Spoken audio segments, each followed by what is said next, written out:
Everyone, and to this not so early morning session, whether you're here in Ascona or whether you're dialing in online. I'm Reuben Wong from the National University of Singapore, and it's a privilege to be co-chairing the session together with Satish, who certainly needs no introduction whatsoever. Now, the field of anorectal manometry has really made great strides in the last few years, and so it's fitting that we have this state-of-the-art 2023 session on diagnostic testing of colonic and anorectal function. Now, this morning's session should be really interesting. We start off with the fantastic Mr. Fox here, giving us a bit of a rundown on how we've gone from Chicago down to London. We then have Adil, Bharucha, and Emma Carrington talking about the London protocol, how is it being applied, and where we could do better, perhaps. And we end off with José, who we're hoping will give us an aspirational look into the future and where we're going from here. So without further ado, Mark. Thank you very much, Reuben. Thank you, Satish. So, yes, this has been really the honour of my life to bring these things together. Of course, it's got the enormous advantage that a place like this comes for free if you are a member of Zürich University. But Switzerland does seem to specialise in bringing people together to talk about difficult things, and there's nothing much more difficult than anorectal function. But over the years, since Chicago, through Lyon to London, this has been a central part, and so I'm delighted you've all been able to join us here for Ascona III and a look ahead towards, who knows, London too. Here, my speaker declarations, that's my daughter's impression of how you should get rid of coronavirus. We should just be employing billions of tiny dragons to burn them up. But looking at this gastrointestinal symptom, so obviously this process hasn't been limited to one part of the GI tract or the other.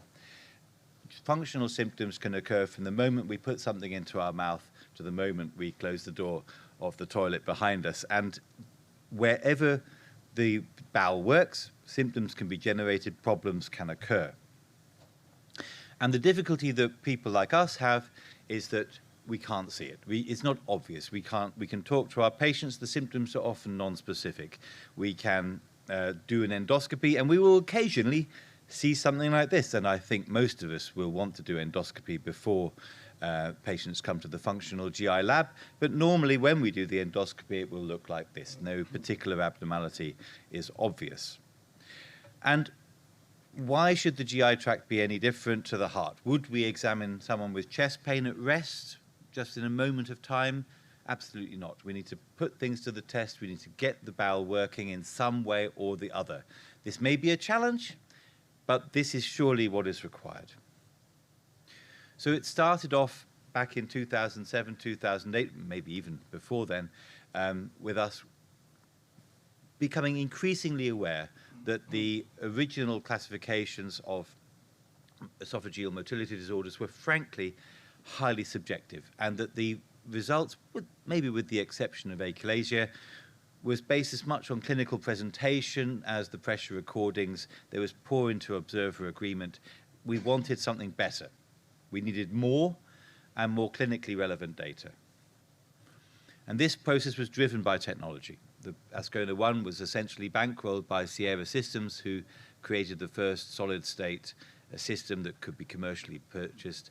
And we could increase the number of line plots, but of course by integrating pressure and function and size, we could come up with these so-called Klaus plots, which give this beautiful, visually intuitive representation of function.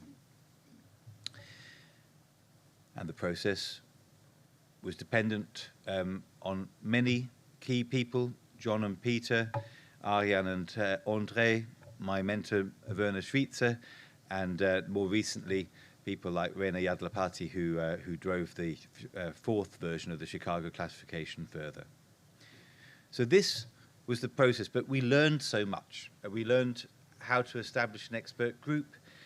We learned to become inclusive, try and get people from all countries involved, try to get all key manufacturers to buy in, because there's no point just us talking to each other and coming up with great ideas if you can't apply them in practice. If the manufacturers don't work with us and don't take this on, then we're really not changing the world as much as we'd like to. But I was very struck, even in the first process, how important it was that we had to agree terminology and agree protocols. And this, I'm sure the people that were involved will remember, was a key part of the success of the London Protocol. We spent at least an hour and a half talking about the meaning of urgency at one point, which drove me completely crazy. But we also have to accept that none of the technologies that we have, and that we'll be hearing a lot about this in the few speeches coming, is really a gold standard. We're still clinicians. We have to take information from wherever we get it. We have to bring it together and apply it to make the best job for our patients. So we learned a lot, and we had, however, although many things have changed, certain principles stay the same. So we base these classification systems on objective and validated measurements. We refine them by experience and especially with the results of clinical outcome studies. And we try and be hierarchical. There are some things that are almost always really important. Let's say obstruction is almost always important. Other things seem more, less absolutely essential. One can compensate. One can get by even if you don't have good esophageal body motility, for example. So we try to distinguish between things that are essential and things that are not essential, and we recognize, because nothing that we do is perfectly gold standard, that in borderline cases we may have to do something else again to get the best results. So we learned a lot, and 4 iterations in, this has been cited 3,000 times, and it is very thoroughly established. In the interim, the road from Chicago to London went via Lyon, where the reflux classification was based. This has also been well received. But then we got together to try and apply these principles to anorectal physiology. Again, the technological advances that we've enjoyed the last few years really make all the difference here. We can really visualize things more intuitively than before. We can see coordination. We compared the results of the manometry to dephocography, and we saw that there were things that could be said, things that seemed to link in. What we were measuring wasn't just make-believe or subjective assessments. And again, this was a process, and many of the people that were involved in this process, in fact, all except Bill, are here today, and it is an enriching and positive experience to bring this through. It took really quite a long time, because at the very beginning we realized that literally no 2 labs did the same protocol. I mean, one really has to just let that sink in, and it's hardly surprising that progress had been not very strong if everyone was talking literally a different language and taking different measurements. But these things were ironed out. We took several steps back so we could reach consensus, and then we moved forward to generate a protocol, to understand that we were also going to be doing adjunctive measurements with the balloon expulsion tests, for example. And this agreement was absolutely key to the success of developing what is still a relatively complex system, but you know what? I don't think there's any way out of it. The anorectal function is quite complex. There are several steps to be assessed. We need to respect that complexity. We've been productive. There have been a number of excellent publications in Nature reviews, and of course the primary publications of the consensus classification. We've been endorsed by all relevant societies, and validation studies have begun to come through, and also a view in the future, which we'll hear from very shortly. And perhaps, possibly, for me, most striking was the publication from Adil Bharucha's lab last year, where they again compared these various technologies together, and it did seem to confirm the general approach of the London classification, in that no one study was absolutely definitive, but if we bring the information together, we do seem to reach a certain kind of security, a certain kind of definitive diagnosis. So there's been great progress moving from Chicago to London. We are increasingly able to understand the causes of our patients' symptoms and dysfunction. And hopefully, looking forward, we can provide really meaningful explanations, phenotype patients, and in the future, target therapeutic interventions more accurately for our patients. And that is what's interesting to me at the moment. This is what I hope to understand by the end of Friday morning session, how we should use this data to really identify patient groups that really profit from certain approaches.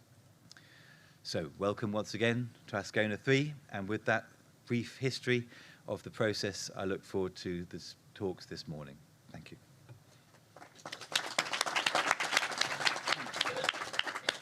Thank you, Mark. I think that was a beautiful introduction to what I think will be a very exciting morning, afternoon sessions. I think welcome to the anorectal session. So any questions to Mark regarding the process, or don't ask him about Ascona III organization part, but just ask him about the anorectal classification. Well, if anyone's got some historical question, you can buy me a drink later and I shall tell you. So very quickly, I think in terms of the, let's move on. Let's move on to the next talk. So the next talk is entitled The London Classification, Does It Move the Field Forward?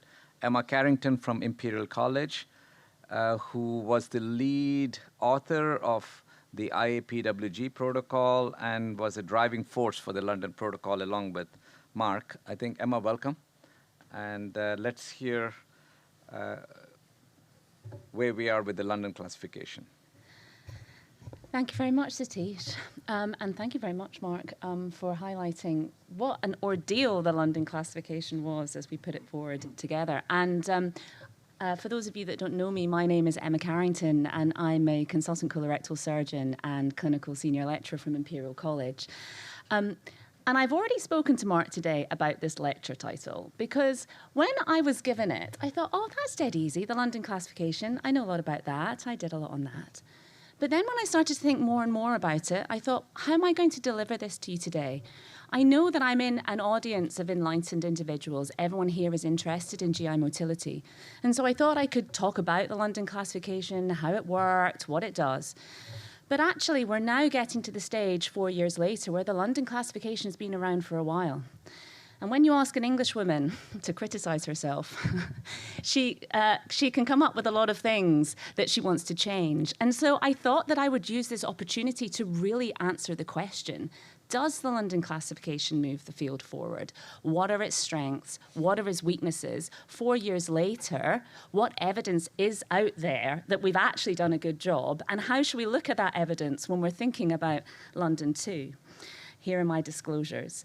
So I'm really not going to go into a lot of detail about what the London classification is, but essentially it was the output from the International Anorectal Physiology Working Group, which was a group of 29 clinicians from 12 countries who all met with the aim to reach an agreement on the performance and reporting of tests of anorectal function. And we met over a series of meetings over a number of years, essentially to come out with this output, which was a standardized testing protocol and analysis method for anorectal manometry, rectal sensory testing, and tests of evacuation. And we reported the balloon expulsion with that.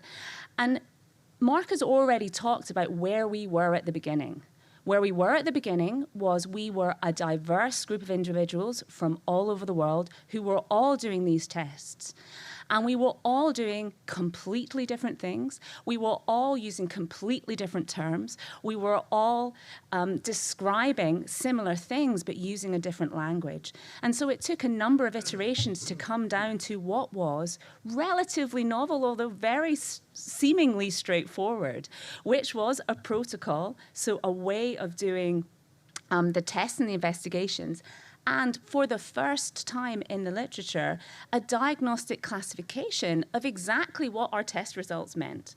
Because at the time, and to be honest still, and this is one of the criticisms of what we've done, is that people were not reporting a diagnosis or a finding. They weren't they weren't reporting a diagnosis. What they were reporting was a finding. So people are still in the literature saying, you know, 25% of patients demonstrate a poor squeeze. What does a poor squeeze mean? People weren't translating that physiological finding into something with meaning. And that's what we wanted to do with the London classification. So after all of that work, does it really move the field forward? And did it actually do anything? And when I thought about my perfect London classification, I thought to myself, well, people often think about London as being perfect because you go as a tourist and you think, oh, London's beautiful. Here's this smiling lady. She's carrying her handbag. She's walking, you know, along there, looking at the Big Ben. And she's imagining perfect weather, a great holiday that doesn't cost too much money, with lots of sights. It's easy to access, great food and drink. She's going to have a fantastic time.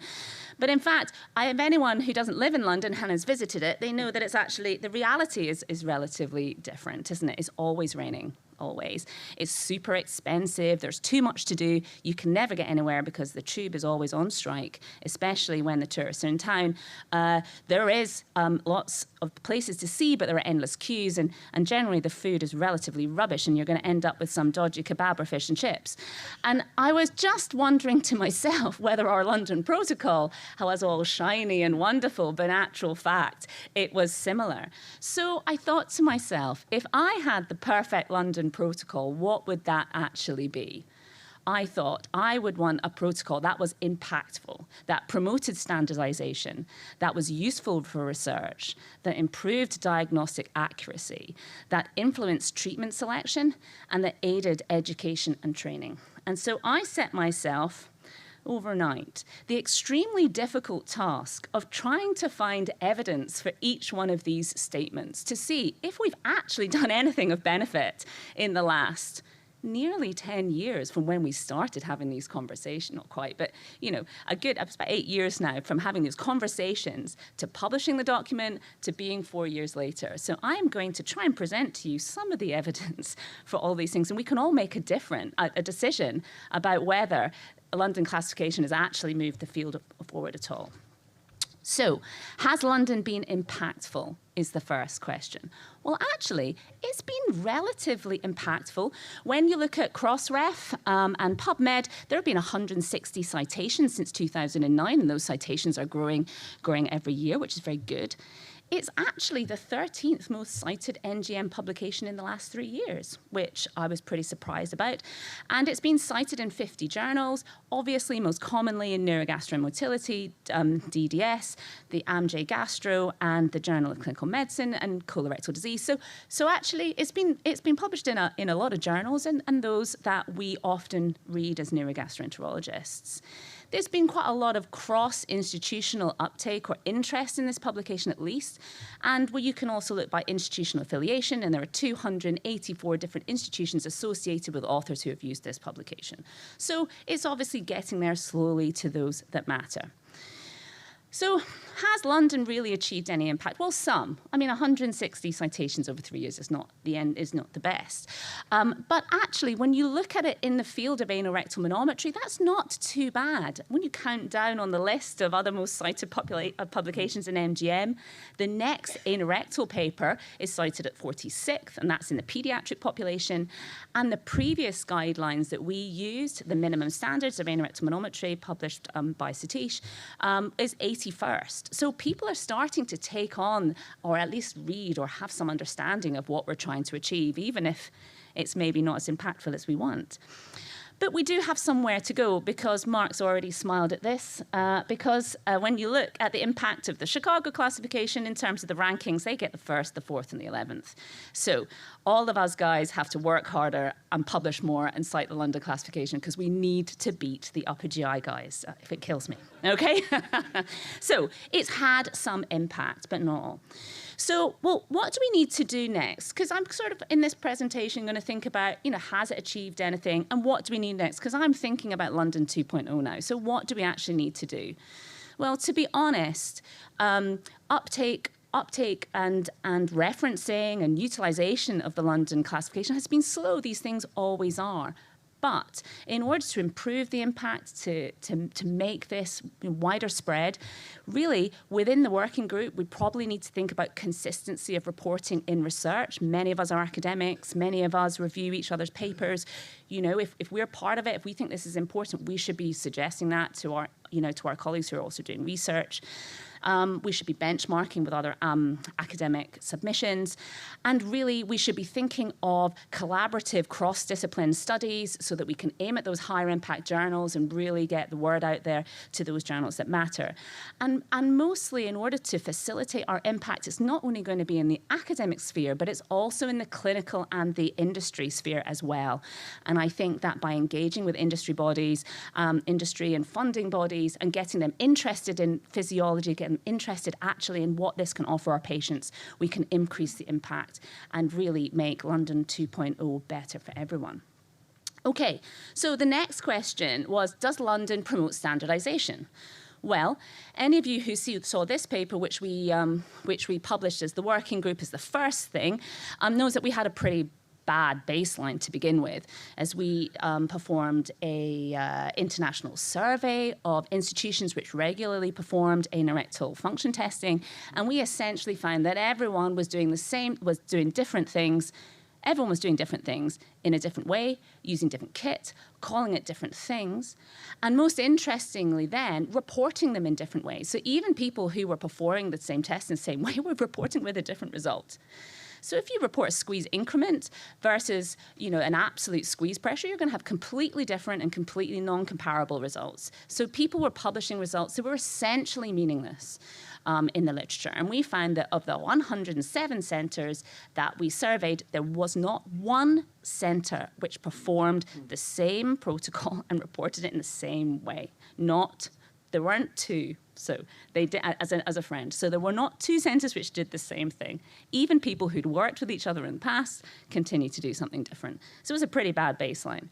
This is my favourite slide of all of them, because for the prolonged squeeze, the endurance squeeze, I did this analysis where I counted up all the different combinations of ways that people reported their studies. And just for one manoeuvre, of which we have many, for the prolonged squeeze, there were 43 combinations of ways out of 107 centres in which the data was quantitatively reported. And the two most common reporting methods, this is not about the performance, this is just about the reporting.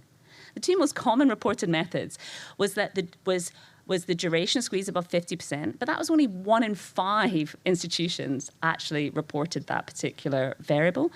And the next most commonly reported method was the maximum pressure, about 10%. So that just gives you some idea about standardization. So I'm going to argue that no matter what, no matter what in the literature, actually we have promoted standardization. I didn't say achieved standardization, I said promoted it. We've promoted standardization because we have published a protocol, which actually very few people do in the literature, and we've all put our names to it. But have we achieved it? Well, the truth is not yet, because although we are cited regularly, only a handful of manuscripts actually report data using the real London protocol. And that number is somewhere around 10. I got tired of counting. So actually, we're all looking at it, we're all interested in it, but people are still not performing the standard London protocol. Also, many studies continue to use other analysis metrics during their data description, and even more honestly, very few studies describe their findings according to the London classification, because remember, it's in two parts. You've got the protocol and you've got the classification. So people are still using terms like X number of patients had impaired squeeze or poor contractility. They're not using the classification and reporting the patient's physiological findings according to the classification. However, it is gaining interest. The mere fact of the London protocol existing is making people think about standardization, is making people think about that protocol, and there is evidence in the literature that people are exploring the protocol, and they're also trying to refine it and put that data in the literature. This study, which was led by Daphne and Mark, essentially looked at the London protocol and did a post hoc analysis of how that was best reported, and found that there were ways in which we could improve improve it for the next iteration.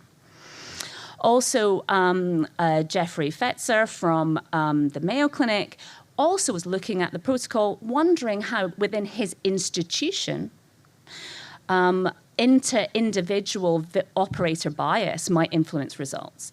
And he did this quite nice little study where he asked his nurses, his 6 nurses who performed the tests, how they describe different maneuvers. And when you look at it, even though we were quite prescriptive in our protocol, he is looking at it and he's saying, actually, his nurses are saying different things. And he's asking the question about whether this is going to influence results. And his data, he suggests in his data that is the case. And you can see here, I might act differently with each one of these commands. Squeeze as though you're trying to hold in gas. I want to squeeze like you have diarrhea. Squeeze like you're trying to hold things for 20 seconds. We'll be doing the squeezes next. Squeeze your rectal muscles. I want you to squeeze like you're holding in bad diarrhea. All these kind of terminologies are different, and we know from Henrietta's paper some years ago that actually verbal interaction with your patients actually influences results. So people are thinking about standardization, but we're not quite there yet. This is kind of important as well because we know that intra-subject variability in results, intra-subject variability exists. And this paper from Stanford looked retrospectively at patients who'd had manometric studies, repeated manometric studies, and she found significant differences in the final diagnosis as per the London Protocol. There are some nuances of this data in which I think are pretty difficult. This was a retrospective analysis. Some of the studies were many, many months apart. So there are some questions about whether this was performed with a rigorous experimental protocol, I would say. But it definitely demonstrates that when you perform repeated studies, there is going to be some variation. So that's pretty interesting. So what do we need in London 2.0 to improve standardization or to work towards that goal, that perfect goal that everyone's going to be standard? Well, to be honest, we need larger studies to explore diagnostic impact of variation, particularly with the protocol, but quite significantly with the hardware. And I think that one of the big things in our study, am I going over time? No, Oh, sorry. You're fine. One of the big things between our institutions is that we all have different hardware, and it's very difficult to standardize our protocol with the different hardwares from the different industries. We also, very key point is we really need to explore the end user opinion. I really want to know what people like about the London Protocol, why they're not using it. We need to go out there and get that information. That's really important because this is going to be user-driven. People are going to use it or they're not. So we need to understand what people find useful, what they don't, and what their reasons are for take-up. And most importantly, I think we need to collaborate with industry. This is not going to be driven by academia alone. It definitely has to be done with industry. All right. So does London help with research and education? And we hoped with London 1.0 that we would be providing an easier to understand framework, that this may be incorporated into training, national standards. And we hoped with research that by actually having a shared and common language, we would allow for interinstitutional sharing of data, facilitating collaborative research and giving a common language. We all had these great plans that we would all work together and do these big studies where we all spoke the same language. So did it actually work? Well, sadly, I was not able to find a single cross-institutional study published using the London Protocol. So despite the fact that we're all moving towards standardization, we're not yet sharing data and doing joint research between institutions. And please tell me if I'm wrong, but we still continue to publish as individual institutions, and I think that's a little bit of a shame. There's also no research on educational utility. I think that's a little bit difficult to do, but I think it would be really key, and certainly one of the key esophageal papers was about training and ease of interpretation. However, I mean, not being too down on ourselves, there is no doubt that the whole London process really has facilitated a network between our institutions. And I would say that as an anorectal community, we're much closer together, much more able at this point to do that research moving forward. And there is continued interest from educational bodies. For example, UEG have just awarded us a grant to do a video on how to interpret and analyze the London Protocol. So there is interest, the possibility is there. And actually, informally, I get a lot of feedback when we do teaching that actually they pay, end users find it much easier to understand how to progress. But I didn't really want to present that. I wanted to present actual, real, hard evidence. So what do we need to do? Well, we need to lobby industry to facilitate comparisons between hardware. We really need to integrate collaborative research into our goals as a working party. We need to explore variations, and we need to build our network into those end users who are useful to us. Okay. And finally, I think this is his last one. Does London improve diagnostic accuracy or influence treatment selection? I think with this, I wanted to be aspirational, but I mean, we really were starting from the beginning. And so to really have this goal when the field of anorectal function testing has been struggling with this for decades is hard. But there is some emerging evidence. That this is happening, and I was very, very lucky to receive these slides from one of my colleagues from Harvard and Brinkman. And do you know what? Do you know when you forget who it is because I'm talking? It's Walter. I'm sorry, Walter. You know when you're talking in a presentation and your mind goes blank. I'm so sorry. So Walter has just shared these presentation slides from DDW that he presented. And what they did was they performed anorectal function testing in over 380 or so patients, I think, and they compared the values and the London classification diagnosis to their patient-reported constipation scores and their patient-reported incontinence scores. And what they found was that conventional measures in a multivariable analysis was able to predict constipation severity. But also, they found that the London classification itself better predicted constipation score. They also found the same for incontinence. The individual parameters were able to predict patient symptoms, but also the classification itself into the major and minor categories was even better able to predict patients' incontinence scores. So there is evidence that we are getting on the right track. We're not there, but we're getting on the right track. That being said, though, this paper from Alison's group in North Shore and Sydney unfortunately demonstrated that there were no manometric measures which were associated with response to anorectal biofeedback. So the data is lacking. We've got somewhere to go, and this is probably something to do with the fact that the London classification and the analysis parameters, I haven't gone into it, were all traditional measures of function. There's a lot of data that I'm not going to present here, and I know that some of my colleagues are in the next couple of lectures to talk about the next iterations of the protocol and how actually we're going to start changing our analysis metrics and using new metrics to improve our diagnosis. I think this is exactly where we need to go. So just to end things, this was my goal.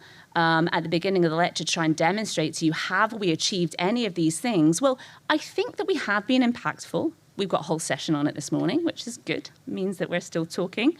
I think it does aid education and training, and it does promote standardization, although we haven't achieved it yet.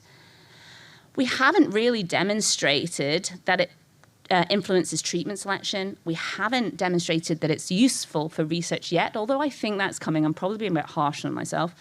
And there is a question that it might improve diagnostic accuracy, and I think that the next iteration of London is going to improve that even more.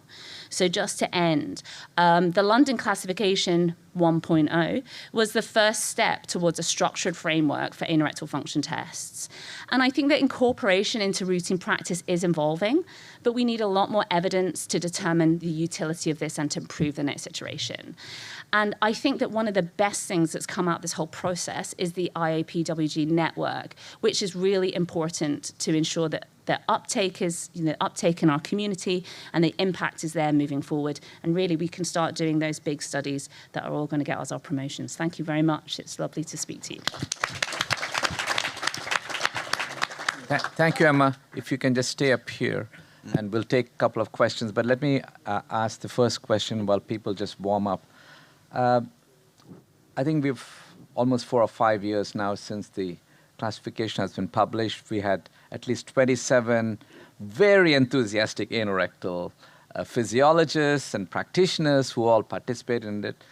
What do you think, why has it been so hard or challenging for these individuals to try and take on this London classification. Unlike, just to draw a contrast with Mark was saying, the Chicago classifications were fairly quickly taken up by the esophagologists.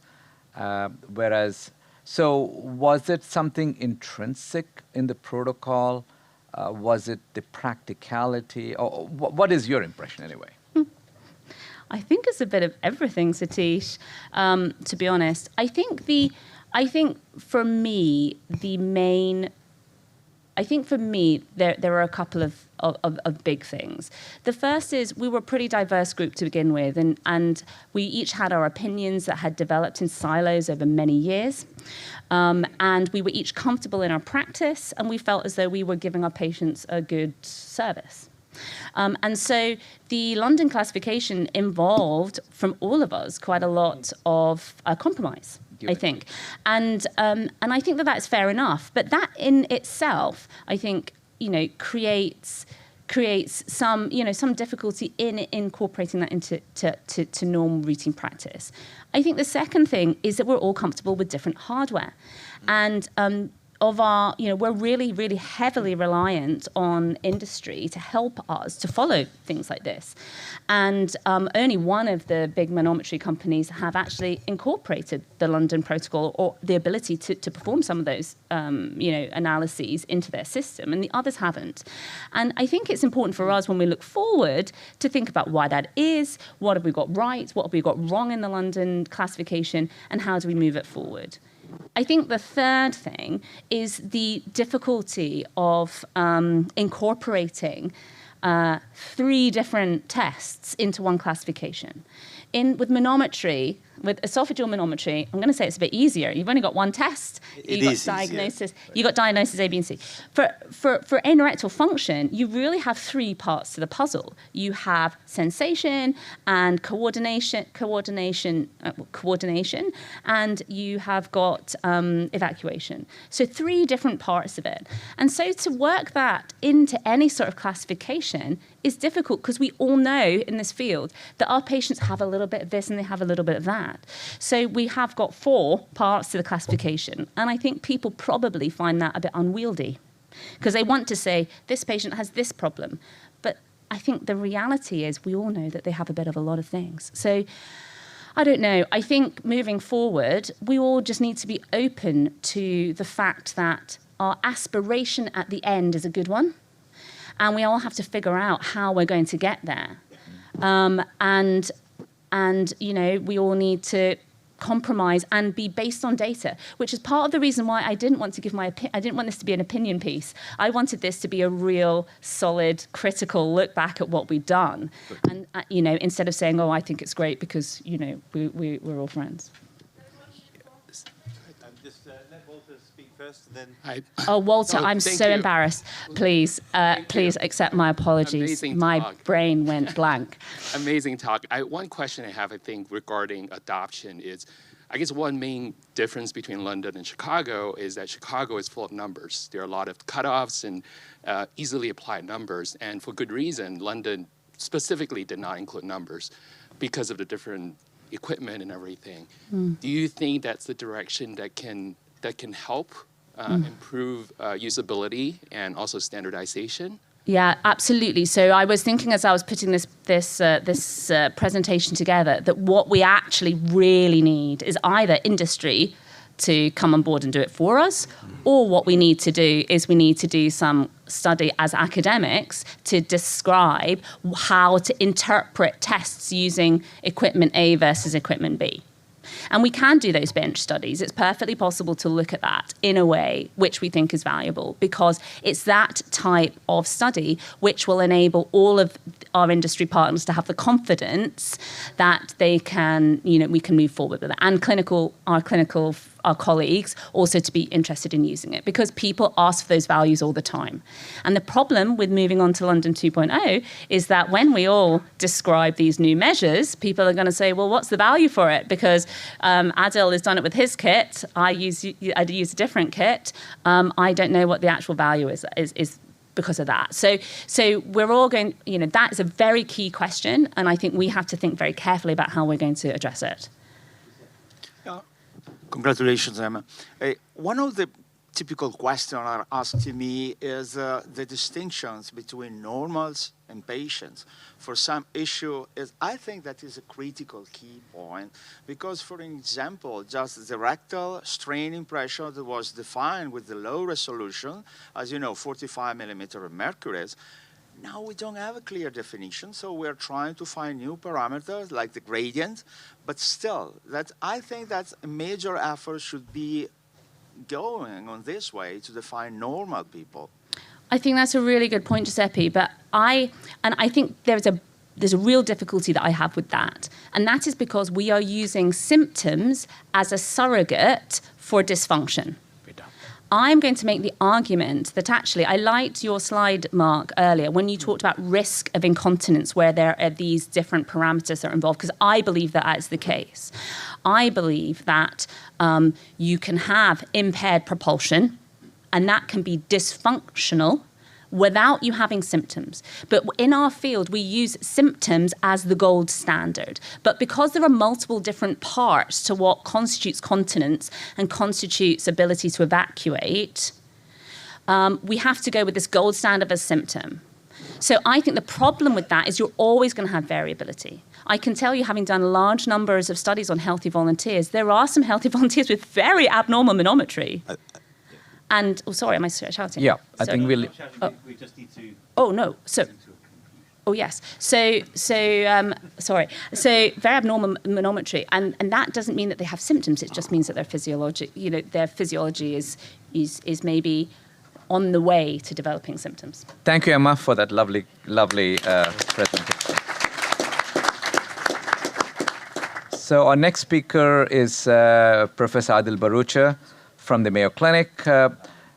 His talk is entitled, What is Missing in the London Classification?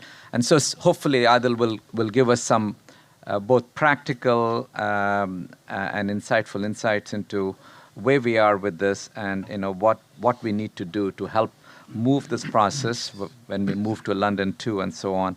So Adil, thank you very much. Thank you, Satish and Reuben, for introducing me, to Emma for introducing the topic and all you've done for IAPWG, and above all to Mark for really bringing us together and all your hospitality, which has made this possible. Thank you. These are my disclosures. I am going to mention the Medspira portable anorectal manometry device, with which I have a conflict of interest.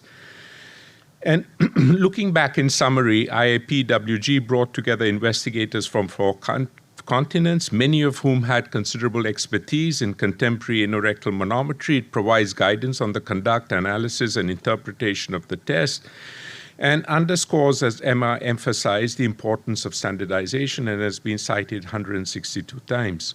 So now we have an opportunity to refine the protocol based on the evidence that's been gathered since that protocol was published. And to address Satish's question, I think there are 2 main limitations to standardization. Ultimately, we depend upon the equipment and the software. So even if all of us are committed to reducing greenhouse emissions, if we can't afford to buy an electric car, I think that's, we can think about it, but we're not doing our bit for the environment. And secondly, that there is a very limited to non-existent database of normal values for many of the probes that I'm going to show you today. So in the absence of that, and in the absence of evidence to support some of the things that we do, I think we have to strive to find the right balance between standardization and flexibility, especially because many labs still use non-high resolution probes, which I think are as valuable as the high resolution probes for clinical purposes. And we need to refine and sort of distinguish between the must-have and the nice-to-have recommendations, as I'll show you in the next few minutes. So the London Protocol suggests a series of maneuvers that you all are familiar with. I think we'd all agree upon that, but we might not quite agree on the details because we're limited by the equipment, and so we have to find the right balance between the minimum standards and the flexibility. These maneuvers are analyzed by the software. Their scope to adjust the summary parameters is very limited because ultimately we depend on the software. We need to explore other options to analyze evacuation so that we can better distinguish between healthy controls and patients, and we need more normal values. The tests are interpreted relative to normal values to identify disturbances of these 4 parameters shown quite here. And I think we'd agree on the London classification, save for some minor points that I'm going to show you in a minute. So when it comes to the maneuvers, I think the London protocol was largely adapted from this protocol that Emma worked with at Barts. It incorporates a resting maneuver for 60 seconds, 3 short squeezes and 1 long squeeze, again adapted from the London protocol, 2 push maneuvers, a rectal sensory testing, and a rectal inhibitory response. We use the Medtronic protocol for high resolution. Enrique validated this in healthy people with Dr. Rao with the high definition probe. It's slightly different, but it's really variations on the theme rather than being markedly different. So what evidence do we have since then to support the same protocol or make changes? When it comes to the stabilization phase, it takes less than 2.5 minutes for pressures to equilibrate, which is why this 3 minutes is probably okay. When it comes to the resting duration, we found that a 20-second average was equivalent to a 60-second or a 5-minute average, which is why we propose that 20 seconds resting duration is probably adequate. If you want to measure it for longer, I see no problem with that. And for the squeeze maneuver, 1 maneuver, 20 seconds long is probably sufficient. If you want to do a second maneuver because you're not sure that patients have understood the instructions, it's okay to repeat it a second time. Evacuation is really the Achilles heel of anorectal manometry. And just to summarize the way this is analyzed, one has to identify the rectal sensor, the boundaries of the anal canal, and the E-sleeve function then identifies the highest pressure at any instant in time. And then the program calculates the rectoanal gradient as the 2-second epoch where the difference between rectal and anal pressures is the most positive or least negative. So in essence, one is collapsing pressures in the anal canal across the longitudinal extent and across time. So the normal values for rectoanal gradient during evacuation are in the negative territory. That is, they are to the left of this line in healthy people, which is why they're only abnormal if they are lower than the lower limit of normal. And similar findings have been reported by other investigators using different probes in other studies. And we'd suggest that adding the rectoanal gradient to the list of summary measures that are useful for summarizing evacuation. Mark Fox and Henrietta Heinrich elegantly evaluated the utility of enhanced instruction, coaching patients to perform the evacuation maneuver both before and during the maneuver to standard instruction. And as you can see, the rectoanal pressure gradient was less negative with the enhanced and the standard instruction. This again gets back to Emma's point. I think it behooves us to consider standardizing the instruction, and I think the best way to do this would be with a video that's translatable in various languages. That's after these findings have been confirmed by other investigators, so we optimize the instruction. The day-to-day reproducibility of anorectal pressures during evacuation is really a key question we haven't considered so far. Currently, the IAP-WG protocol recommends using the best maneuver. Emma showed this paper from Leela Neshatian, which suggests that only a minority of patients had stable manometric findings. We evaluated this in 22 healthy and 53 constipated patients who underwent 2 manometries at the time interval shown here. And for the most part, anorectal pressures, rest, squeeze during evacuation were reproducible between the first and second studies.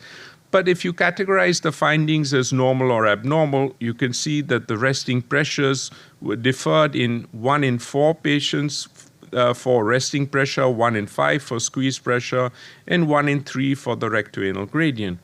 Now, arguably, these differences in outcomes for resting and squeeze pressures have limited effects on the diagnosis. These are typically patients who fall at the cusp of normal and abnormal. But for evacuation, this may have more significant impact on the diagnosis. And we just need to think about whether we should be using the best maneuver or whether the assessment should be based on more than one maneuver, and then you can categorize it as shown quite here. Seated manometry, Dr. Rao has been doing this for a long time. We evaluated this in 64 healthy controls, 136 patients, where we also explored a different way for analyzing the data as shown quite here. And we compared the utility of these 4 approaches to distinguish between constipated patients with a normal and an abnormal balloon expulsion time. The challenge with doing seated manometry, as you all know, is that the catheter tends to get displaced, which is why we devised this catheter fixation clip, which reduces the impact. And as you might anticipate, the rectal pressure, you can see here it's green in the seated, blue in the left lateral position, is greater during seated than left lateral manometry, ditto for the anal pressure and for the rectoanal gradient.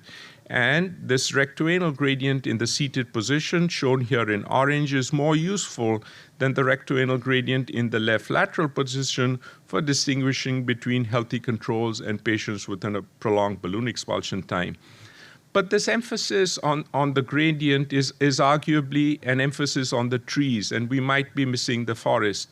And to me, the forest is the overall pattern that you just sit back and you look at the pictures without looking at the numbers. It's a little like looking at a painting at a distance when you go to the museum as opposed to standing right up against this. And we intuitively recognize 4 patterns in these patients, but suffice to say that these 4 patterns are defined by numbers. I'm not going to bore you with the details. There's minimal change where you can see that there's little change in evacuation compared to rest. There's transmission where you could see the sunshine filtering down through the clouds all the way down to the anal canal.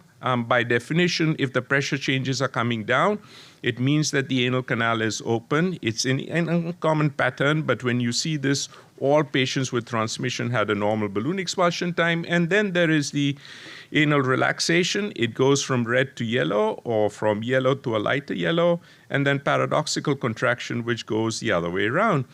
And on each of these patterns, notice that the rectoanal gradient during evacuation, which is the difference between the rectal and anal pressures, is more negative in patients with an abnormal than a normal balloon expulsion time. So you could use this 2-tier approach, pattern first, gradient next, to interpret anorectal manometry studies. So how does this do? Well, in the left lateral position, you can see the difference between the green and the yellow. The green is what we currently use. The yellow is the new system. The yellow is better than the green. But in the seated position, it really comes out in a wash. Once you do seated manometry, the new system is not much better than the older system. Of course, in order to do this, one has to extract the values from the software and analyze the data. So moving on to the classification of abnormalities, the London classification categorizes patients who have an absent reflex with rectoanal areflexia. It identifies patients who have a high resting pressure as having anal hypertension, and then you have this combination of findings depending on resting and squeeze pressure, no issues. And then for rectal hypo or hypersensitivity, patients are required to have 2 or more abnormal thresholds in order to have rectal hyposensitivity. But there's evidence from Alison Malcolm's paper here in the Red Journal. There's a timer on that slide, which shows that there is a relatively limited correlation between the 3 abnormal thresholds, suggesting that even 1 abnormal threshold is sufficient to be categorized as rectal hyposensitivity. Moving on to disorders of rectoanal coordination, you can see that all these combinations of abnormal expulsion and abnormal anorectal pressure patterns are either categorized as minor or inconclusive findings. And based on this study, which Mark graciously quoted, in a large cohort of 650 people who had high-resolution manometry and 200 who also went def echography, I think the data show, as you can see right here, that when both the manometry and the balloon expulsion tests were normal, only 15% had incomplete evacuation. Where both were abnormal, nearly 75% had incomplete evacuation. And when one of these two tests was abnormal, about 40% had incomplete evacuation. And looking here, so these are the sensitivity and the specificity of the individual findings for predicting incomplete evacuation. All these tests are highly specific, but they're less sensitive. And based on this, we propose that if either of these tests is abnormal, and they should say or abnormal def echography, you have a probable defecatory disorder, but if both tests are abnormal, then patients have a definite defecatory disorder shown right here. Finishing up with the equipment, we have 7 high-resolution systems, 3 portable systems, different catheters, different summary metrics, different normal values, and an inadequate database of normal values. So when it comes to the equipment, the 3 changes I might consider is the high-definition probe is fairly thick. One has to be careful. It induces artifact. It's quite uncomfortable. I've had one done on myself. Second is that there is this black hole, as I call it, between the sensors in the rectal balloon and the sensors in this panel of 10 in the anal canal. And I think that having additional sensors here would help us distinguish between where the rectum ends and the anal canal begins. And then finally, we need to standardize the definitions for the pressure measurements. But a key question, as Emma pointed out, is how do we overcome this limitation of differences between the catheters? One possible way of doing this is that it's now possible to extract anorectal pressures from high-resolution manometry reports. So you scan these reports, you have the color scales. This is a reverse engineering where you can calculate the numbers, and we did this and showed that the pressures that were actually measured by the system and the reverse engineering approach were strongly correlated. So using this, one could potentially compile large data sets, even those that were acquired with different catheters across centers, and using that, uncover more useful summary pressure variables for distinguishing between health and disease. So the road ahead, in summary, is that we could compile large data sets of healthy volunteers and patients studied with different catheters, as shown right here.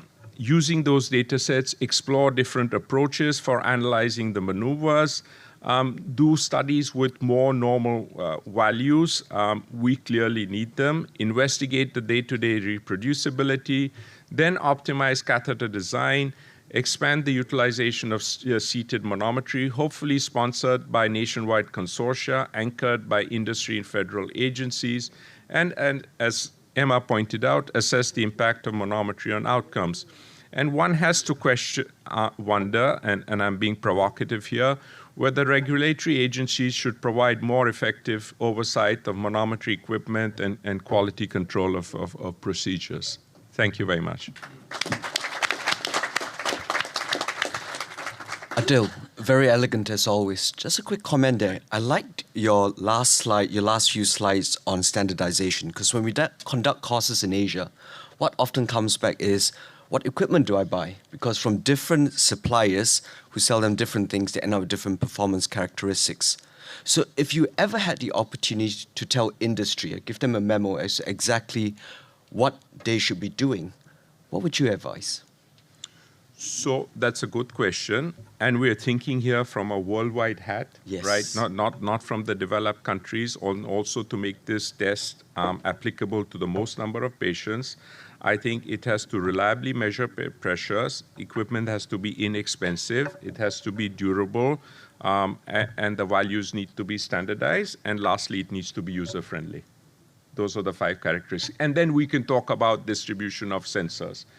But the current system that we have, these very expensive catheters, which often break down, the catheters only last for 1 to 2 years, that is not a scalable solution. I mean, it's okay, we use it in the West, we use it in the US, we use it for our research studies, but I think for worldwide utilization, that's not a scalable solution. Giuseppe. Congratulations, Adil. When the Grosses paper was published, we were concerned about this huge number of abnormal features in healthy volunteer. At the very beginning, we thought that the problem was the duration of the straining period. They were strained in 10 seconds. So we stated that the duration should be longer. So I wonder whether you think that increasing the actual duration, or I don't know, increasing the number of the straining efforts is something that should be considered to improve the report of the manometry, or, you know, we should just dismiss the issue and that's it. So that's a very good question. So we do the straining maneuver for 20 seconds, but the Medtronic equipment chooses the 2-second epoch for which provides the most positive rectoanal gradient. But recognize that that's rectal pressure minus the E-sleeve pressure. The E-sleeve pressure is actually the highest pressure in the anal canal, not the lowest pressure. So if we had a way of telling the program to identify the lowest pressure in the E-sleeve, potentially the gradient would be higher. I'm not sure whether it'd be more valid, right?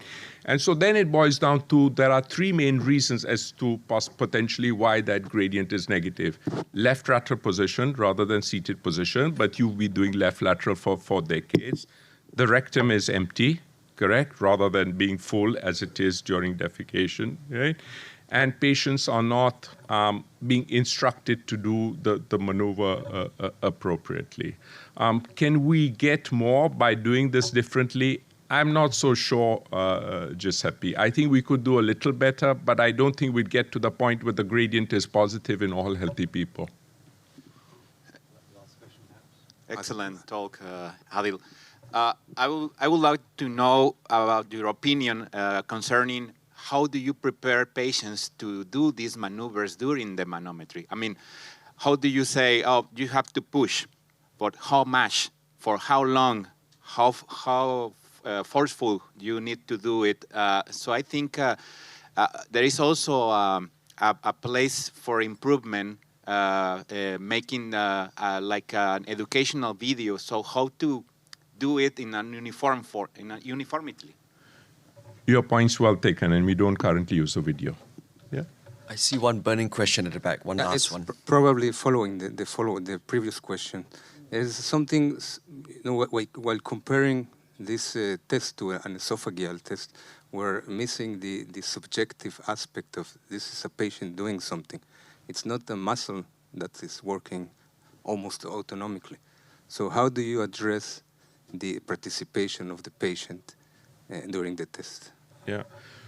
So that's a very good question, right? And ultimately, you're getting to the point is that defecation, rather than similar to the upper esophageal sphincter, only 1 of 2 processes in the body that involves viscerosomatic coordination, right? The rest of peristalsis is just a visceral process. It's not a somatic process. And that underscores the impact of this standardization.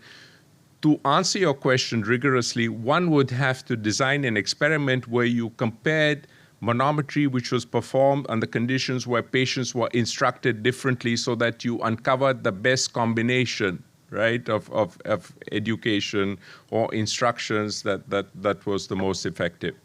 To my knowledge, that experiment has not been done.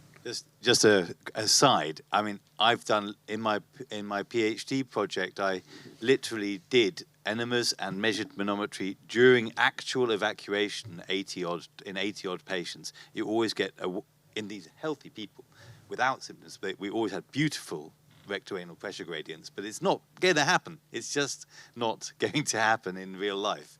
But I think what I'm hearing is that there is clearly a need for more standardized instructions to our patients. And I think each one of us who have been doing this, I mean, I've been doing it for 40 years now, 35 years. So I've developed a set of dialogue, if you like, or words and phrases that we use. I train my nurses on that. they predominantly try and use the same phrases and language. But those phrases and language are just sitting in the laboratory, has never been translated into published documents or manuscripts. We just use the standard phrase of squeeze or push or bear down. But it looks to me like maybe that should be one of the important processes of the London II process, at least in the beginning, is to really cull this information that we're all giving and to come up with some kind of uniform, standardized terminology of instructions so that we can get much more reproducible data in each of our centers. I think that's probably is what seems to be a cry across the... So thank you, Adil, for bringing that up. Thank you. So we'll move on to the next presentation, which is from José Remes-Troche. José is a professor of medicine and gastroenterology, also the director of clinical research at University of Veracruz in Mexico. And his talk is entitled, Where Do We Go From Here? I'm sure it is referring to colonic and anorectal function diagnostic testing in 2023. Thank you. Thanks, Mark, for the invitation. Thanks to the organizer. It's a pleasure to be here. Thanks to Satish for the introduction.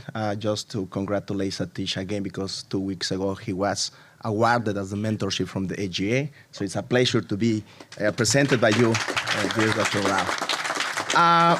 And in the next minutes, I want to try to ask this kind of difficult questions. Where do we go from here? Because after Emma's and Adil presentations, I don't have too much to say.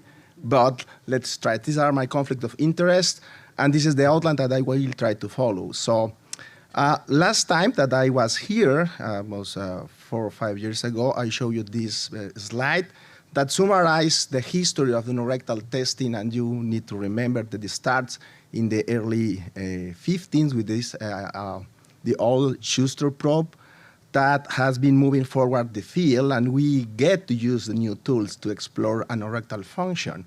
In the last 20 years, we have been using high-resolution, high-definition manometry, and now we have new kits on the block, the end-of-lib and maybe the phacobionics.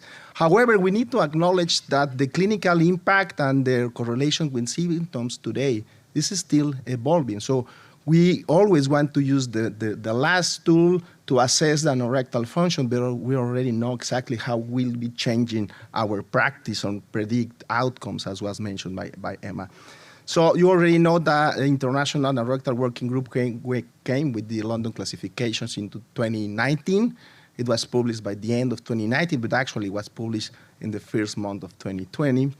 And we have a long road to go. We have maybe beautiful cars, and the road to go is not long. It's just also tricky and maybe dangerous, like this picture that I show you here. So I have to acknowledge that we need to learn something from Chicago. And I did a different exercise than Emma. And you already know that we have 4 different Chicago versions. And I was seeking how many times it came from one to another. And it's quite variable time of periods. For example, from Chicago 1 to Chicago 2, it took 3 years. From 2 to 3, it took 2 years. And from 3 to 4, it took 6 years. So it is not depending on the number of publications. It's how we can make a real change. So in the beginning, Chicago classification, I did this PubMed search using Chicago classification and esophageal, and up to date is almost 500 publications, and as expected, as was published in 2008, 2009, it rapidly increased the numbers. But let's see what's happened in the first 5 years of Chicago. It were 53 publications, thousands of publications now, thousands of references, but in a 5 years period, 53 is good. What happened with London? Well, I did the same exercise, London classification and anorectal. We have almost to 4 years now, and there are 19 papers, full papers, but we need to acknowledge that this evil guy was here. Coronavirus, at least for us, it stole some time. And at least in my case, and I know a lot of colleges just stopped doing research because Corona. So there are some evidence lost in some papers, in some abstracts, that I will try to show you the evidence that we have now in the literature. So there are some of these 19, 20 papers that you can find in PubMed. of course, dissemination of knowledge is very important, and I agree with Emma. London is doing this now. So there are several reviews in different languages, Russian, in Czech, and also very nice review that just put that we need to start to using this classification. And an example is in the most recent European guidelines for fecal incontinence, they referred that in the diagnostic section, we need to try to follow what London classifications propose. So how many of you are using London classification today? Raise your hand. A lot of people, more than 19 papers. So Take a photo of that. yeah, we'll take a photo of that. So we need your data, and we need to use it and disseminate. It's not perfect. We want to reach London too, but we need to work. So the next exercise that I did, I went through these DDW abstracts. 2021 was virtual, but remember, London came out in 2020 when the pandemic started, so Chicago was canceled. So there is some evidence there, and I will show you some of those abstracts that maybe, hopefully, will be published soon. And this is one of the works. There is a cross-center study that I had the chance to work with Mark in 2020. One of my fellows was there during the pandemic, Carla. So we make this joint collaboration just to put the prevalence of anorectal disorders according to London classifications to centers.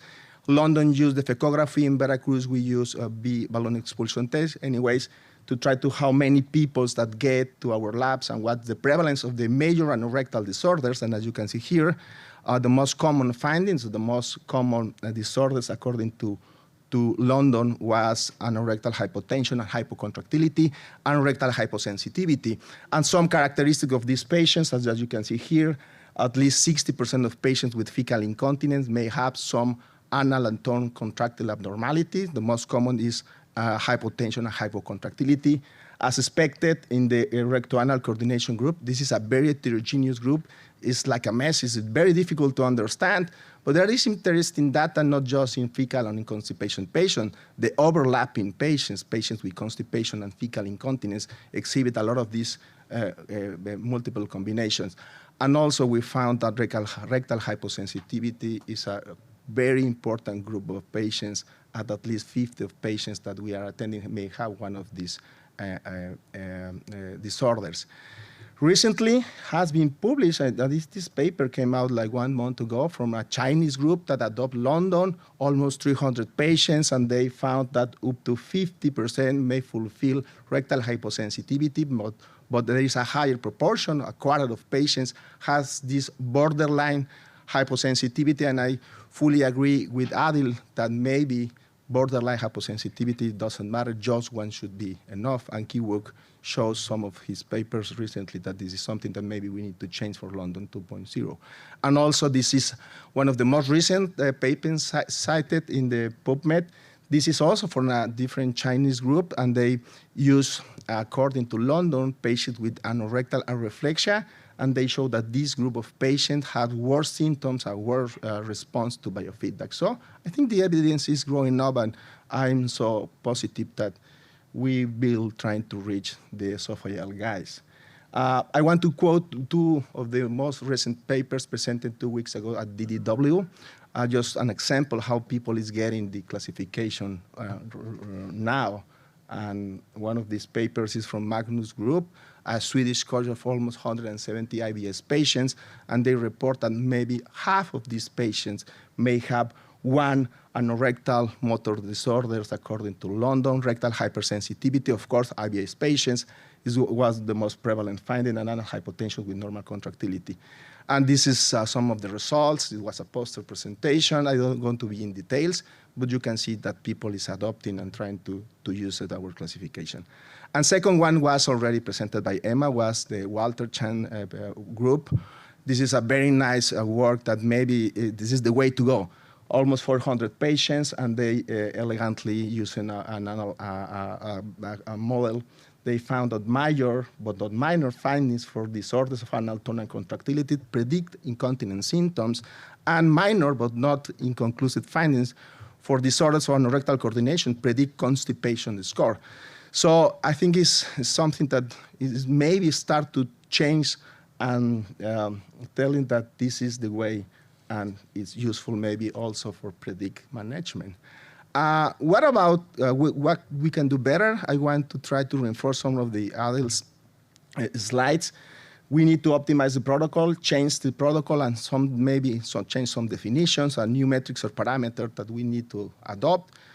You already have seen this study from Lila's group in Stanford, variability. This is a retrospective group, but I think variability is something that we need to address, and Adil's work show elegantly that maybe is something that we need to consider. And there are a lot of variables here playing around.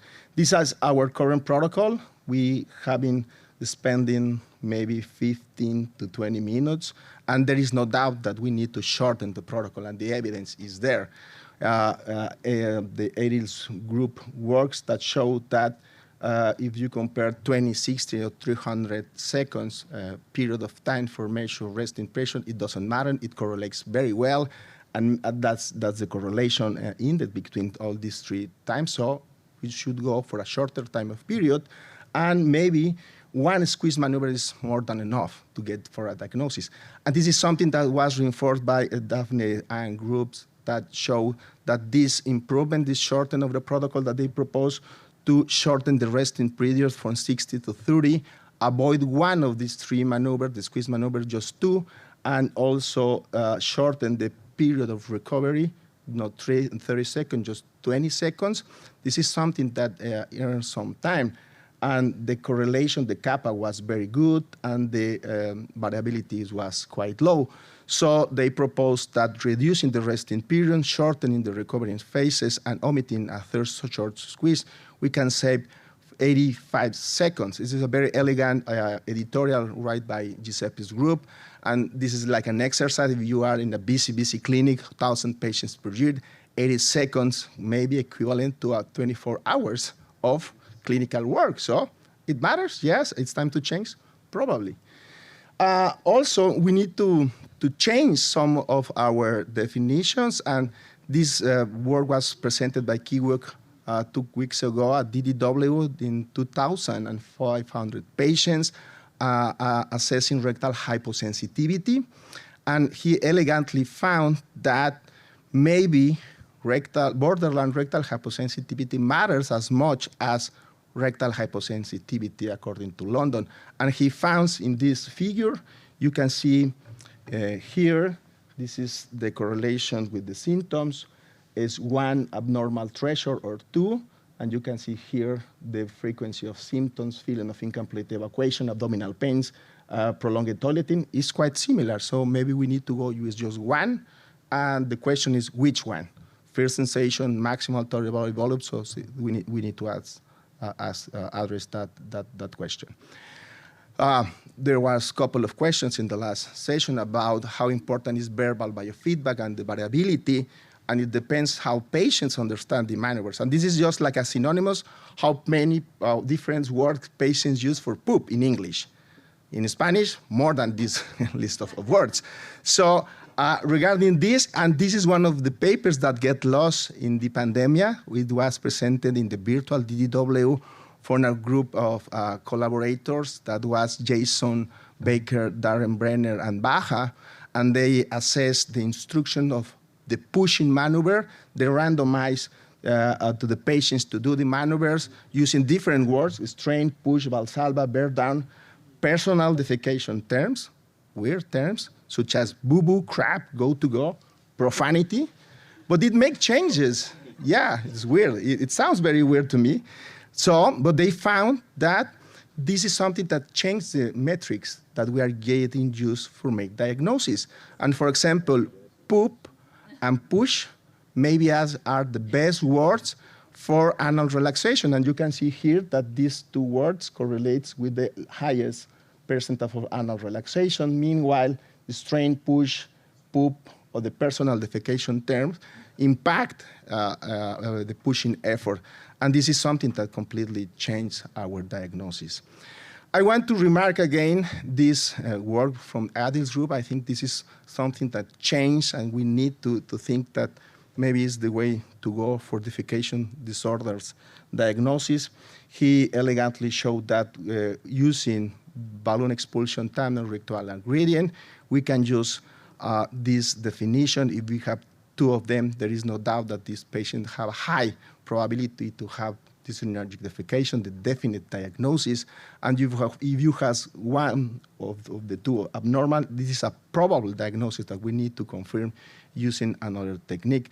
So maybe it's time to use rectal anal gradient in our classification. I think there is no doubt that it might maybe also have a change. Besides this, there are other parameters that have been published. There are a lot of these parameters, but I choose some of these parameters that may have an impact in symptoms and the severity of symptoms. And one of these parameters is this recto-anal cough reflex. It's not the increase of the pressure in the rectal and in the anus, but it's also the shape. Mark and one of my fellows work in these different patterns, and they found that most of healthy volunteers may exhibit this teardrop, raindrop response, could be called like normal, and most rectal fecal incontinent patients exhibit these different patterns, and this pattern correlates very well with resting pressure and squeeze pressures, and also can be used as a predictor or to help the diagnosis. Also, it happened with the length of the anal canal length. This is something that now there is evidence that patients with fecal incontinence exhibits shorter anal canal lengths, and we have already normal values for these measurements. So I'm not saying that should be in London too, but we need to try to choose which is one of these measurements can be adopted. Finally, and again, I want to remark some of the words that Adil said a few minutes ago. We still need for a top healthy volunteer study, and Giuseppe also made the point a few minutes ago. What is normal? And this is something that I learned to working with Daniel Sifrin, with the normality values in pH impedance. Maybe it's not the same healthy volunteers than a symptomatic subject. Last time when I was here in Ascona II, I did this normal values lecture, and there were a lot of publications at that time, but most of these healthy normal studies are small sample size, and they don't take into account too many factors such as parity, age, BMI, whatever. So an update, yes, there is some new evidence, some new healthy volunteer studies in different populations. Now there are healthy studies in India, in Vietnam, in Brazil. Adil has one of the biggest healthy volunteer studies, 168 patients that consider age and also gender. But there is a need to go for a bigger and better normal values study. So that's one of the things that I want to address. So it's time for London 2.0. Okay.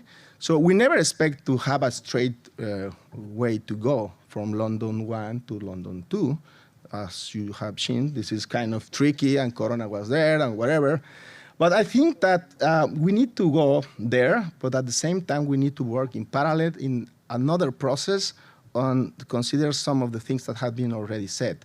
For example, consider symptoms as a critical part of the process and correlate symptoms with London findings and to predict response for treatments. Also, it's time to redefine some, and I just choose dysynergic defecations because the evidence is there. There is a need maybe for a dysynergic defecation consensus, but also harmonize data collection and build large data sheets rapidly and use all your information. You raise the hand. There were more than 20 people here that raised the hand. Well, we need your data there. Okay. So jet lag for me is sometimes like a nightmare, but also make me creative sometimes. So 2 days ago, after the be part of the Lion 2-point consensus, and there is no doubt that this is one of these consensus that have been changes, and we use now very objective of measurements to say who has GERD, patients with esophagitis B, C, or D, or abnormal exposure more than 6. So I have this crazy, and this is not a proposal, it's just a crazy idea. What happens if we change some words? We can use not the modern, maybe the fancy or the elegant diagnosis for dysynergic defecation, the whatever you want consensus, made, of course, by the IIP group. I can see Peter Carilla discussing this paper with us, but anorectal physiology working group to work and using some of the things that Adil proposed in his talk. We can use balloon expulsion time, high-resolution manometry, and maybe imaging. And there is no doubt that the definite diagnosis for dysynergic defecation is for those patients who have 2 of these tests abnormal. What happens if the patient has one normal and another abnormal? Well, we need to adjunctive or supportive evidence. So if these 2 tests are normal, we can just rule out against dysynergic defecation, but we need to go for this gray zone in dysynergic defecation and use maybe a normal rectoanal gradient in a second maneuver that Adil shows, or change the seating position, or use maybe abnormal defecography, or for some years from now, maybe fecobionics can help to solve these puzzles. So I conclude showing this nice figure and using Henry Ford words. Coming together is a beginning, staying together is a process, and working together is success. Thank you very much. Excellent presentation, Jose. Thank you for that, especially the final Henry Ford quote. So I think it's okay. Sharon. I'm sorry. I think he stood up even before the presentation was.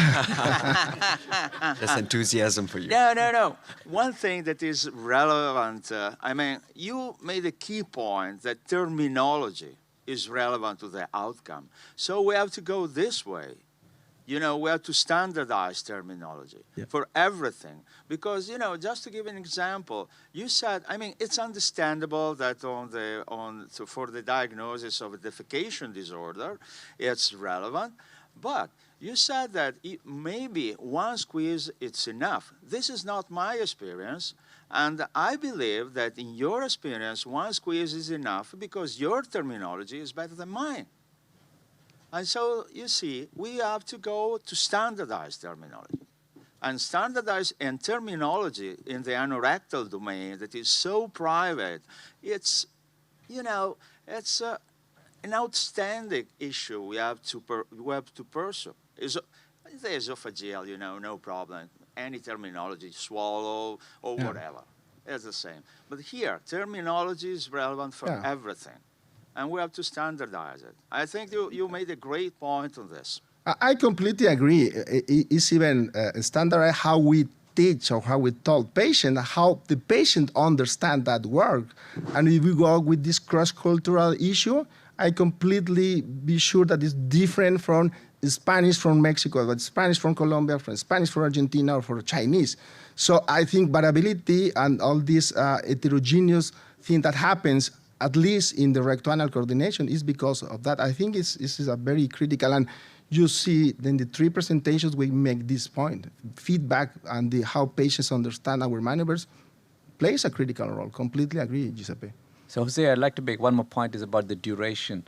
I think although I agree, yes, saving 24 hours in a year is fantastic, but the real essence of anorectal manometry is to help diagnose a patient with unexplained defecatory or leakage symptoms. So I would really urge caution. Let's not focus on very rapidly conducting the test, but let's focus really on a test that provides a quality study. And if it has to be 3 times we've got to do squeeze, let's do it 3 times. Because we already recognize that how patients perceive these tests, how they understand the maneuver. And I'm sure I can provide a paper tomorrow showing the variability each time we ask them. It's the same nurse doing the same test, giving the same instruction. The patient responds differently. I know everyone will agree with this. Let's not try to say, oh, let's do 1 squeeze and 1 push and we're going to get a result. No, I think we will fail. That will be the death of anorectal manometry. Let's not do that in a hurry. I think Henrietta's paper showed that there was a steady improvement over 3 attempts. And this, but then we in real life, people are different. Some people clearly have difficulty understanding what's required of them, and other people, I will admit, to sometimes foreshortening the investigation because it's quite obvious that everything's fine. You know? Also, Mark, I think the difference really is, I mean, I agree with you there. Between healthy volunteers and our patients, it's a world of a difference. Our patients are disabled, they can't hear, they are elderly folks. Those are the patients we take care of who have leakage or defecator dysfunction. And we can't compare how they perceive instructions with a healthy person. Healthy person can do the whole manometry in 5 minutes probably. And they'll do it very reproducibly, but it's very different when we deal with patients. So let's be accommodative of these needs. Yeah, go ahead. I have Sebastian Kind from Brussels over here. I have the habit of performing digital rectal examination before doing the anorectal manometry. And I already test which terms the patient actually best understands when I ask them for squeezing or for straining. Because sometimes, well, I have patients of different cultural backgrounds, different languages. And I think this can make a difference in performing the actual anorectal manometry to have the best term. Sometimes I just change my terminology during the test based on the response I had on digital rectal examination. Maybe this is also a way to go. Yeah, I think you make a very good point because digital rectal examination should be part of the protocol. You know, to standardize how to do it, Satish published like 10 years ago 10 steps how to do a proper digital rectal examination. And that's the way to go. We usually do that. And of course, maybe that's why my response in my patient is different because before I start, I explain this is a good squeeze, this is a good push, don't do that. So I think this is something that need to be considered. I completely agree with you, Sebastian. Take last question from Dr. Malcolm. Alison Malcolm, Sydney. I too have been working on the redundancy within the motor parts of the anorectal manometry test. I think there are some small improvements that could be made, some small time savings.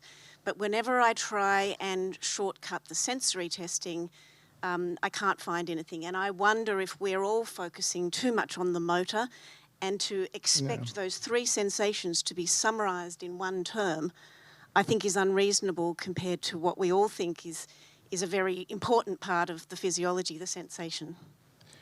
Yeah, definitely. And I think one of the things that I make the point in the presentation is maybe is just one threshold, but which one? Which one is most important? Is maximal, the tolerable, the urgency, because urgency is important for some patients. So I think this is an area to still exploring and researching. Yeah. I mean, we found that they're not correlated with each other. They're probably measuring different ways, and in different individuals, the MTV is important, but in others, urgency is important. So I think I propose we still have to consider all 3. Yeah. So I think as we conclude this session, first of all, I'd like to thank all the speakers for outstanding presentations, for being very critical. They were all self-critical of the process, of where we are and where we need to go. I also think they came out with some very positive and encouraging solutions to help move this process forward. And I really thank every one of you for your very useful contributions as well. We've learned a lot. I mean, we've learned that one of the key things is how we have to develop normative database, and we will need help from industry and as partners in this process. We've also learned that the terminology we use is critical, how we train and instruct these people. I think we need to improve the quality of our studies. And we've learned that, this is one of the reasons why there has been some challenges with adoption of the London Protocol. And Jose really showed that the COVID virus probably played a role as well, but still it looks like we're doing fairly well with this. But I think we have a long, windy road to go. And I think Emma made a very good point, really, is that anorectal manometry cannot be compared with Chicago or the esophageal function test because it's only one simple maneuver there, just swallowing, whereas anorectal manometry involves measurements of sphincter tone, measurements of reflex function, sensory function, and evacuation ability. So there are multiple components. So we really need to really set our own standards for this, and I'm hoping that with evolution we will get there. And Adil really did an outstanding job in bringing a lot of the current challenges with his own fantastic contributions to the literature. So with that, we'll conclude. Mark, any final remarks, and then we'll close the session. No, I do think that the analogy to Lyon is an interesting one. I think that to do that, though, we're going to have to divide. We have to sort of turn it around a bit and say, okay, we're going to do a separate sort of approach. We can still call it, well, it doesn't matter what we call it, but one for incontinence and one for, I'm going to call it constipation and outlet obstruction, because you don't want to have 5 different things. But this accumulation of information that we gather, which we all do intuitively as doctors, until we get to a point where we're certain, this is a helpful approach that the Lyon classification came up with for another complex disorder like reflux. So I think that's a very helpful proposal. Coffee time will be until 11:15. Enjoy. Thank you.